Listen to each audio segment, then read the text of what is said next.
High आम डेनिसा। आज चाहिँ मेरो एउटा साथीको बिहे र अर्को साथीको बर्थडे चाहिँ एकै डेटमा परेको छ।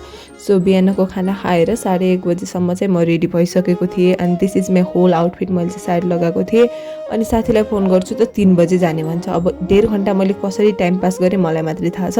अनि 3 बजे भनेको 4 बजेसम्म चाहिँ बिहे घरमा पुगिसकेको थियौँ। Nepali timing guys. अनि टिकासिका लगाइदिएर गिफ्ट सिफ्ट दिइसक्यौँ। अनि यति राम्रो ब्युटिफुल गर्लहरू चाहिँ मेरो क्लासकै हो, सबै एकदम नै ब्युटिफुल भएर आएको थिए।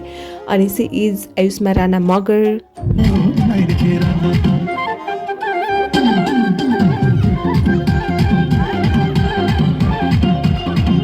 अनि नाचो हेरेर चाहिँ हामीलाई भोक लागिसकेको थियो अनि खाना खायौँ। हामीलाई खाना चाहिँ रश्मिले ल्याइदिएको थियो। हामीले उठ्नै परेन, यति राम्रो साथी चाहिँ सबैले डिजर्भ गर्छ।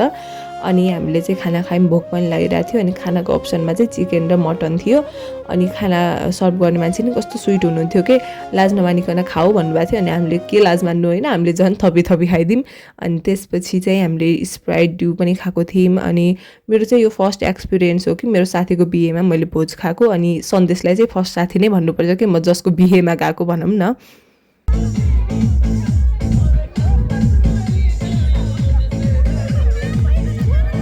अनि साँझमा चाहिँ हामीले सामानाको बर्थडे सेलिब्रेट गऱ्यौँ, किनभनेपछि सबै हाम्रो क्लासको सबै साथीहरू थियौँ नि त यही बिहेमा पनि।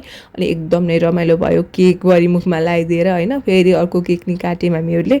अनि यतिखेर चाहिँ रात परिसकेको थियो लगभग। अनि लगभग 8 पनि बजिसकेको थियो। मेरो कलबाट 2 चोटि कल आइसकेको थियो।